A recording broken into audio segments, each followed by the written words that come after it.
Hello बच्चों, let's read the given question. The question says a weightless thread can bear tension up to 3.7 kg weight. A stone of mass 500 gram is tied to it and revolves in a vertical circle of radius 4 meter. What will be the maximum angular velocity of the stone if g is 10 meter per second square?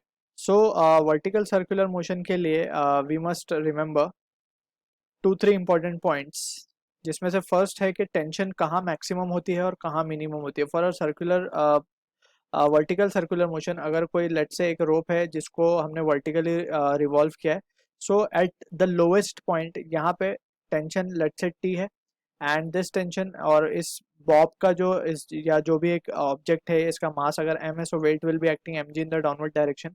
And in the frame of bob हम क्या कह सकते हैं कि there will be a centrifugal force acting on the Bob.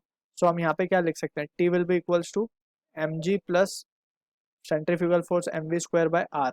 अब यहाँ पे ये जो टेंशन है this will be the maximum tension. ठीक है, this will be the maximum tension. अब मिनिमम कहाँ आती है tension? At the top point. So ये सारी चीजें हमें बेसिक बेसिक क्लियर होनी चाहिए. सो मिनिमम टेंशन के लिए अगर हम लिखें, सो टी मिनिमम क्या होता है, it can be written as M V square by R minus of M G. So minimum tension कहाँ आता है? टॉप मोस्ट पॉइंट पे.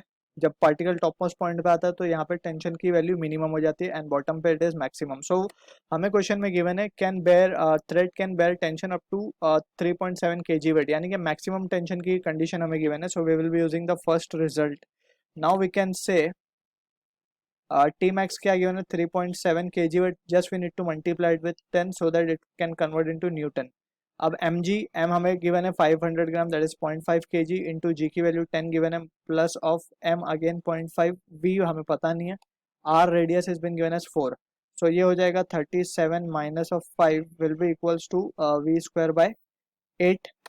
ठीक है, so ये हो जाएगा 32 into 8, that is 256 and that is equals to v square. So from here we can say v की वैल्यू कितनी हो जाएगी 16 मीटर पर सेकेंड. हमसे क्वेश्चन में angular velocity they are asking, so we can use the relation. Now we can use the relation v is equals to r omega. So from here we can say omega क्या हो जाएगा v by r.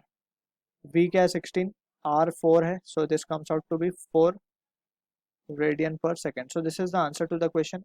I hope you understood the solution. All the best.